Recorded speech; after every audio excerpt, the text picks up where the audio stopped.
Scripture today is from Psalm chapter 57.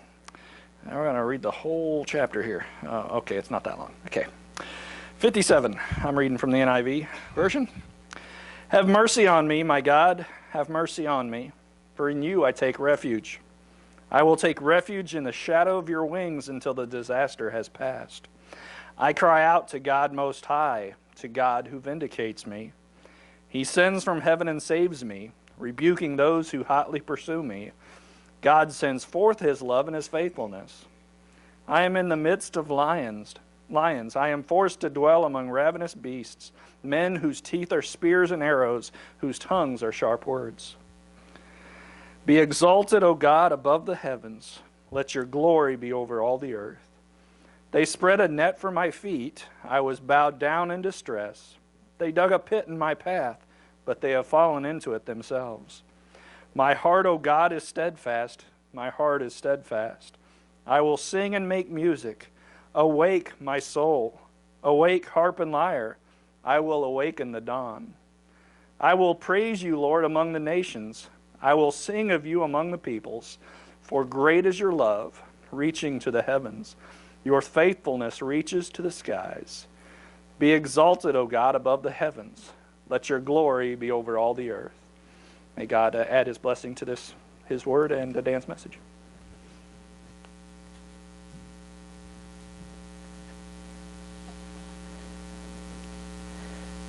As many of you know, we kind of got tired after we got everything ready in here, and so we never really finished making an office space over here before. And I've done a lot of office work out of the house, and so I'm in the house a lot working back from the study. But this past week, I just really had a tug on my heart that said, I need to go and just work in a public place. And so I went down to my old standby where I used to go all the time for office time. I went down to Panera to work. And when I got back, I remember Dave asked me, he said, so did you really feel a tug to go work in a public place, or was it just a tug to get out of the house? Well, jury's out on that one. I'm not going to give him an answer, right? But, so I went down to Panera to work and do some office time. And one of the first things that I noticed was a gentleman who, when I was going down there all the time, he's a regular down there. He kind of has his purchased rental space. He has one spot he likes to sit. In fact, if he's somewhere in Panera and somebody gets there first, as soon as they get up and leave, he'll get up and move over to. He's like, there's just something about that spot. He must be a Christian, right? He's got his own rented pew, and so I it just happens to be Panera, right? And so I went over and I said, hi, how you doing? And it had been a long time since I'd seen him. In fact, and you would know who I'm talking about, Karen, wouldn't you? And he wasn't in his rented space that morning. He had to move later. But when I went over to him and said hi, we started talking a little bit, and he goes, how was your trip to Nepal? And I thought, wow, it's been that long since I've seen him. He said, how was your trip to Nepal? And so we started talking a little bit, and I got to tell him about what we saw in Nepal and what God did in miraculous ways in Nepal. And so we shared a little bit about that and found out some things that he was going through, and offered prayer for him for that. And he refused. He's not necessarily walking real close with the Lord these days, but he's like, no, I don't need that stuff. But so we had that little visit and that little conversation, and in the midst of it, when I was telling him about the Nepal trip, he said he was a little surprised because he thought it was more humanitarian, and he thought we'd be doing more earthquake relief than we did. And we did water filters, we had a medical clinic, so we had some humanitarian, but it was primarily an evangelistic trip more than a humanitarian one, as most people see it. And so as we were talking about that, a thought occurred to me, and I said, what's more humanitarian than giving people hope that have no hope? I mean, it's one thing to go and put a roof on a house, or to give people food for a day, or clothing that's going to wear out. But I said, what's really more humanitarian than giving people hope who have no hope? And I said, that's what we did when we were in Nepal, was we gave people hope who had no hope. And as we think about the names of God that we've been going through, we're talking about how we can have hope even in the midst of hopeless situations.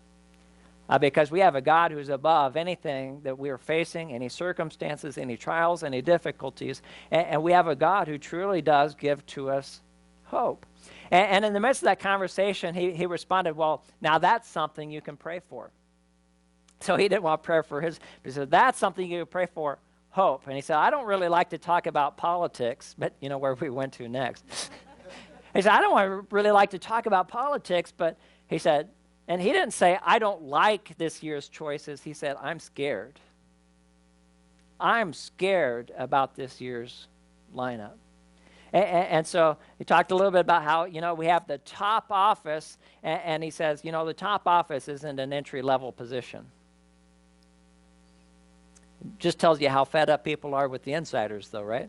And on the other hand, you have another candidate who we have ample reasons to suspect matters of character and past choices. Now, I'm not going to mention any names here today, right?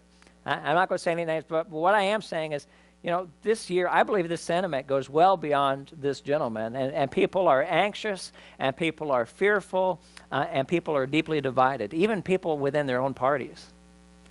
Republicans don't know if they can vote Republican. Democrats don't know if they can vote Democrat. I was talking with one guy who eats and breathes politics. He has since he was a little kid.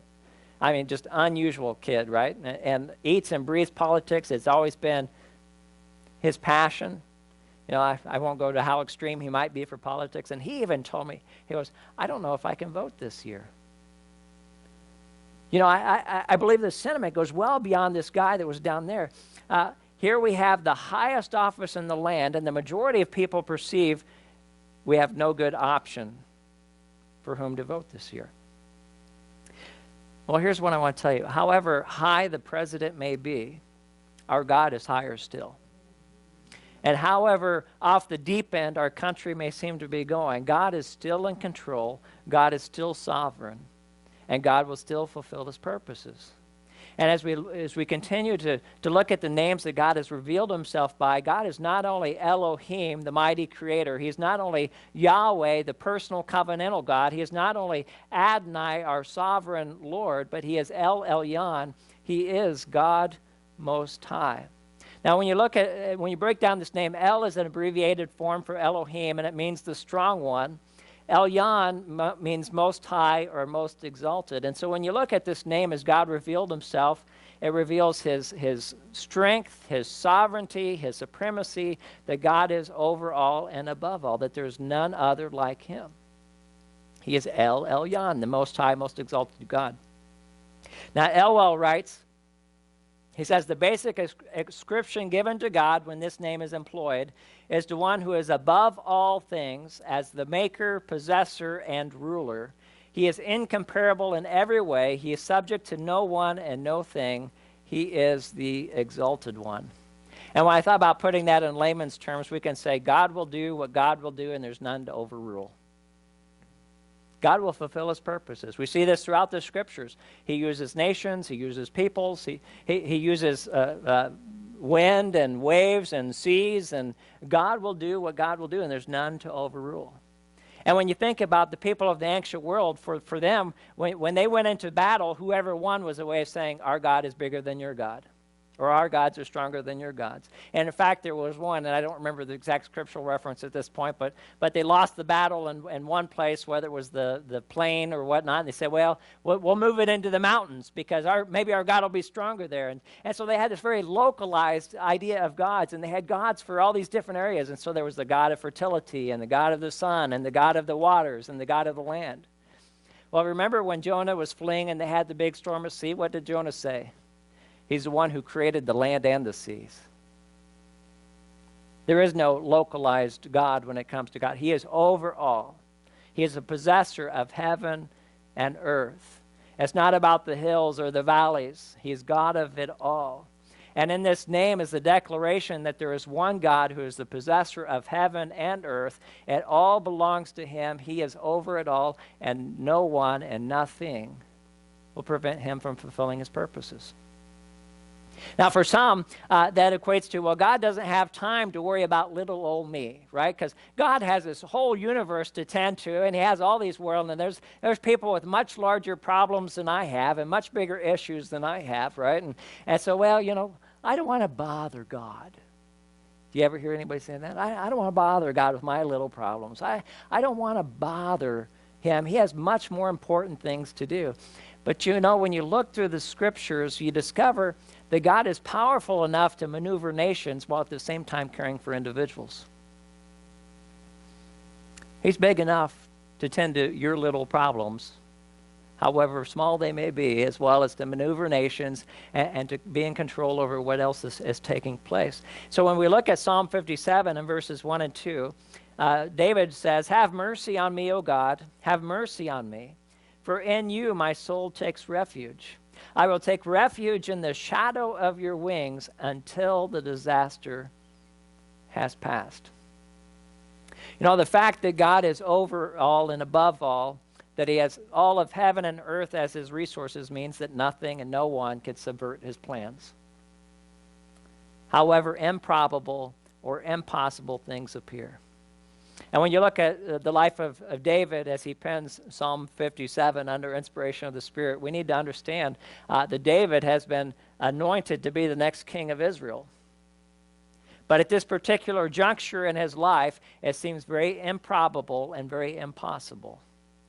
Because he's went from being favored in the courts and favored amongst the military to fleeing for his life and hiding in a cave over Israel's most powerful man at the time. Very improbable, very impossible it must have appeared to him. And so David appeals to God for mercy. He appeals to God to show him favor. He says, "My soul takes refuge in God." And it's kind of interesting because, you know, David was described as a man after God's own heart. He had been anointed to be the next king. He's experienced God's hand in mighty and powerful ways. He's achieved great military victories. And now he finds himself fleeing and hiding in a cave. Talk about a roller coaster, right? Things got really good for a little while, and now it's gotten really bad. And the thing that we need to understand is that just because you know and you're walking with God doesn't mean you're protected from life, does it? Life is going to happen. There's going to be sickness that hits. There's going to be death that you have to confront and face with. There's going to be problems in the workplace. There's going to be all sorts of circumstances that you hadn't planned for and that you wish things were different. You know, David has walked with God. He knows God. He's a worshiper of God. But yet life still happened. In fact, you might say it's because God blessed David so richly that Saul's got a target on his back. Because Saul's jealous. And Saul's fearful. God doesn't necessarily protect you from life, but he does protect you in life. You know, just because bad things happen doesn't mean it has to strike your heart. Do you know you can have a peace that passes understanding? That's what Paul writes in Philippians. You know, the world looks at you and like, man, your life should be a mess. You should be torn up inside. What's the deal? Well, I have God. I have hope. Right? Joy is the same way. Why? Well, how can you be joyful when you're facing what you're going through? Well, I have God. He doesn't necessarily protect you from life, but he does protect you in life. And that's what David is writing. He says, in you, my soul takes refuge. I will take refuge in the shadow of your wings. I've not been protected from life. Life has happened. The strongest man in Israel is gunning me down, but I know you have my back. And I take refuge in you. And you can hear the note of hope and the note of faith and the note of confidence, because what does he say? Until the disaster has passed, this season will come to an end. This trial will come to an end, but my God is forever. My God is forever. You know, if you find refuge in wealth, or in relationships, or a job, or whatever things of this world, there will be a day that it fails you. But he says, I take my refuge in God, and I realize that even in this, God will fulfill his purpose for me. You know, David had been faithful. David has done everything that was asked of him, and he did it well up to this point in his life. I mean, let's be honest, David did make some mistakes a little later on, right? We haven't quite got to that stage in his journey yet, but at this point, he's done everything well. God's blessing's been on him. It stirred the jealousy of Saul. And if you look at the journey of David, there would have been a time in his life when it would have been very easy for him to see how God was orchestrating events. So Samuel comes and he anoints David to be the next king of Israel. And he's probably, this youngest in his family, this little shepherd boy. He's like, that's nice, but I don't see how it's going to happen. You know? You know what I mean? It's like, wow, that's a really encouraging word, but I just don't see it happening. I don't know how I can go from here to there. And then you kind of see this season, you're walking in with his journey, and all of a sudden he goes from tending the sheep to playing the harp in the king's court and to fighting Goliath, and all of a sudden he's a commander of military. And at that stage in David's life, it would have been easy to say, I can see how this word is coming to pass. I can see how God's going to fulfill this purpose. I can see how God's orchestrating events and how God's pulling some strings to bring all this to fruition. But, by the time we hit Psalm 57, all that's fallen apart. Because while he's been able to look and see how God's orchestrated, by the time we get to Psalm 57, he's like, well, I thought I had it figured out, but now I'm not so sure. It seemed like God was moving me in one direction, but now it seems like everything's gone into reverse. But when you look at verses 1 and 2, David is expressing trust in God for not only what is unseen, but what from a human perspective, seems very unlikely, that he will ever find his way to the throne. But David expresses confidence because his faith is not in himself. His faith is in Elohim, Elyon, the one who is mightier, the one who is more powerful, the one who is greater, the one who is exalted over even Saul. And so he says, I take refuge in you until the disaster has passed, you who will fulfill your purpose in me. Now, the version that Reese read, it said, he who vindicates me. Basically, God is going to be fighting on my side. God is going to make sure everything turns out right according to his plan. As bad as it is, it will be okay because I know God. And he is above whatever I'm going through. Many people kind of wonder, have you ever asked yourself the question, what is the purpose of my life? What is the meaning of my life? What is God's purpose for me? What would God have me do? Most of us have been there at some point, and we've kind of wrestled through wondering what God's purpose for us may be. And David kind of had the privilege, right? He had the prophet Samuel that came and said, you're going to be a king, right? He had a little heads up that many of us don't get. But many of us wrestle with that idea of God's purpose and what his meaning may be for our lives. And you can give yourself a little grace because, it wasn't up to David to figure out how to make it work. In fact, it was completely beyond David's ability to do that, but not God. And even when David didn't know how, God was orchestrating things, God was pulling the strings, God was situation things, and God was getting David to where God would get David. And I think he'll do the same for each of us as well. God will do what he will do, and nothing and no one's going to stop him. So be faithful to who you are, to who God's called you to be. Be faithful to what God has called you to do and the place that you are until God leads you somewhere else, right? We don't have to have it all figured out along the way. In fact, when we look at most of the stories of faith, what we find out is they didn't have it all figured out along the way. But what did they do? One step at a time. They trusted in God. They kept seeking after God. And God worked all things out. And when we think about Elyon, he is a God who always has the last word. When something comes to a governor or a president, they have the ability to move it through or to veto it. Now, I do understand that veto, there is an overturn process, and we won't quite get into that. But if you go to trial and you don't like the outcome of the trial, well, you have the right to appeal. You might appeal it to the appellate court. It might appeal to the district court. Then it goes all the way up to the Supreme Court, perhaps. But at some point, you're going to hit the top of the line, and the ruling is going to stand. God is at the top of the line. God will have the last word. Tony Evans writes, when Elyon lays down a decision, it doesn't matter what anyone's title is down here. Doesn't matter how high they may appear down here. He will have the last word. I was thinking about some of the scriptures. I thought, Egypt had a pretty good deal going, didn't they? Egypt had a pretty good deal going. They had all this wonderful slave labor. And they were just fine and dandy to keep it that way, weren't they? Egypt had a pretty good deal going with their slave labor. Saul reasoned that he would end David to preserve the throne for his son Jonathan. You know, you move through the scriptures and you have a guy by the name of Nebuchadnezzar. This is another place where this name of God shows up. Nebuchadnezzar considered himself untouchable. God had another plan, didn't he? And the religious leaders in Jesus' day, they kind of perceived that they had buried their problem. And Jesus would be done with. But God has the last word. Last I checked, Israel's no longer slaves in Egypt. I think David found the throne. Nebuchadnezzar, well, he found God. God found him. And Jesus isn't in the tomb anymore, is he? God had the last word. There's no God like the God Most High. In fact, here's what our friend Neb discovered, right? When he came to his senses, when this is in Daniel chapter 4. He says, at the end of that time, I, Nebuchadnezzar, raised my eyes toward heaven, and sanity was restored.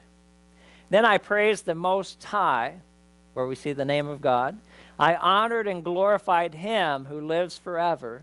His dominion is an eternal dominion. His kingdom endures from generation to generation. All the peoples of the earth are regarded as nothing. That's a far cry from where Nebuchadnezzar was before when he said, look at this great kingdom that I have built. He does as he pleases with the powers of heaven and the peoples of earth. No one can hold his hand or hold back his hand or to say to him, what have you done?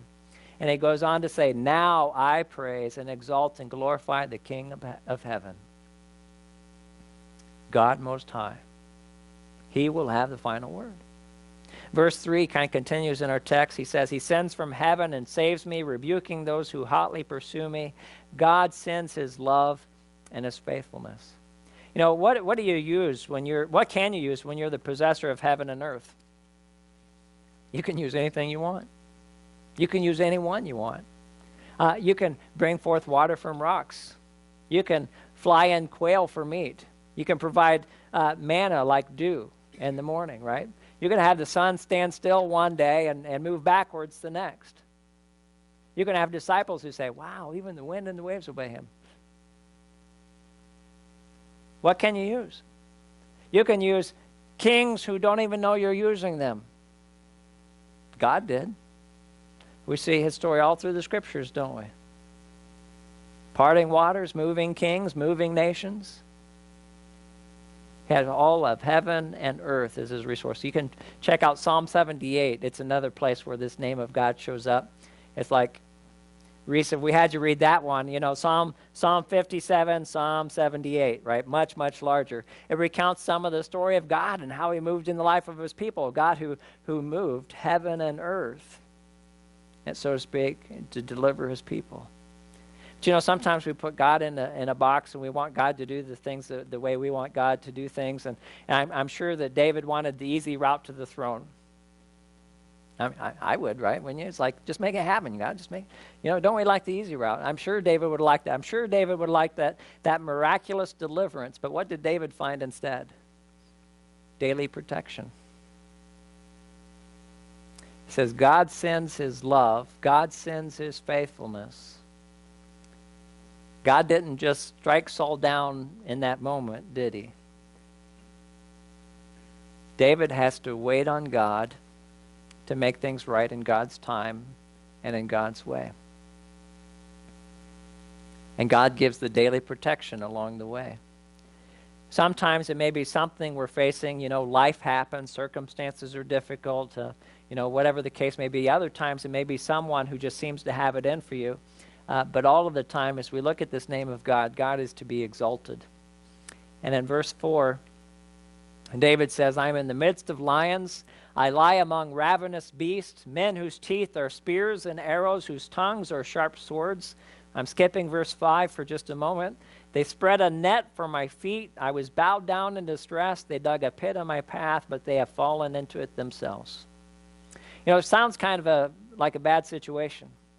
In fact, one of the phrases I heard, have you ever heard or somebody said, well, his bark's worse than his bite, right? This isn't the case here. David knows very well that his bite is just as bad as his bark. David knows very well what he's dealing with. And he says, they're like lions. They've encircled me, and I have nowhere to go. I'm surrounded on every side. There's no place to get away. But don't miss what happens in the midst of it. Because he's recounting how he's in the midst of these lions and ravenous beasts. These people are out to destroy his life. And in the middle of it, we find verse 5 where he says, "Be exalted, O God, above the heavens. Let your glory be over all the earth." You know, it's kind of that statement, God, I can't, but you can. Make yourself known by doing only what you can do. I can't, but you can. And it's all too easy for us to focus on verses 4 and 6, right? To focus on everything that's wrong. In fact, nobody has to tell you to rehearse in your mind your troubles. Nobody has to tell you to rehearse in your mind the people who are bothering you, who are a thorn in your side. Nobody has to tell you about the circumstances that you don't like. We do very well reminding ourselves of that all the time, don't we? Things are bad. Things are going to get worse. I can see this going haywire. And in fact, we love the question, right? What if, what if, what if, what if? Nobody has to tell us to rehearse those things. Sometimes we need reminded, though, of verse 5. Be exalted. And the power of exalting God in the midst of the trial is to remember that there's nothing and no one to compare to God. And the more that we magnify Him, the smaller our troubles become. You know, I found this little picture when I was looking for graphics, and I thought, oh, that's a nice little line, right? Don't tell God how big your storm is. Tell the storm how big your God is. I don't know who said it. It's just there on the picture, right? But isn't it true? The converse is also true. If you become consumed with your problems, the smaller your God is going to appear. The more worked up and anxious you're going to be, the more troubled you're going to be in heart. So keep your eye on God Most High. And we see the result of David's confidence in God. It emerges in verses 7 through 11. It says, "My heart is steadfast, O God, my heart is steadfast. I will sing and make music. Awake my soul, awake harp and lyre. I will awaken the dawn. I will praise you, I will sing. Great is your love, great is your faithfulness. Be exalted, O God, let your glory be over all the earth." You know, I can meditate on my circumstances, or I can meditate on my God.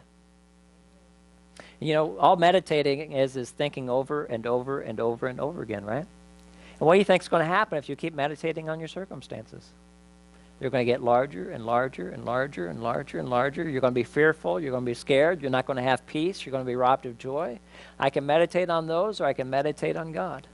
And the more that I focus on God, the more confident, the more steadfast my heart will become.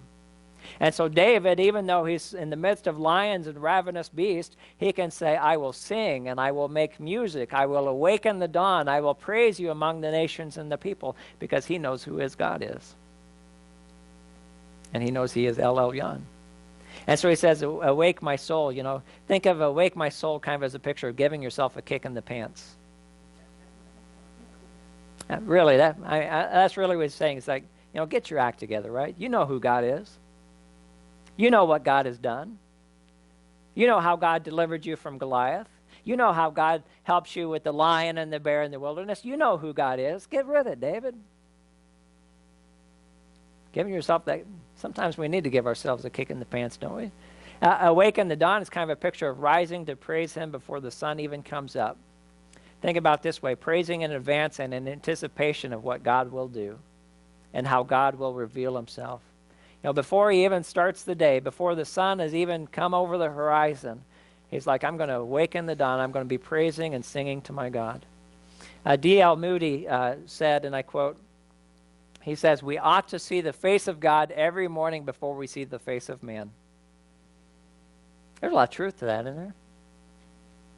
You want to be prepared when you walk out that door? Make sure you've already been to see the face of God. Make sure you're already mindful of who God is and how God is going with you into the circumstances of life. Because whatever you face will be no greater than Egypt was to enslaved Israel. Whoever is against you is no mightier than King Nebuchadnezzar, and it's no mightier than Saul was to David. However impossible things may appear, God will fulfill his purpose for you, because there's nothing beyond Elyon, the Most High God. You know, Genesis kind of starts the processional. And I just start with Genesis because that's where our record begins, right? Because God was before Genesis. But Genesis starts the processional of a God unlike any other, who is the maker and possessor of heaven and earth, a God who has revealed over and over and over again that no thing and no one, not even death itself, will thwart his purposes, plans that he made even before the beginning of time. Isn't that a beautiful thing? So may we continue, like David, to cry out to exalt the God Most High.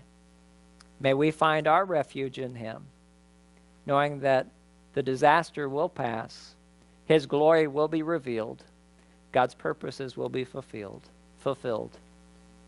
Amen. In your bulletin, you have a communication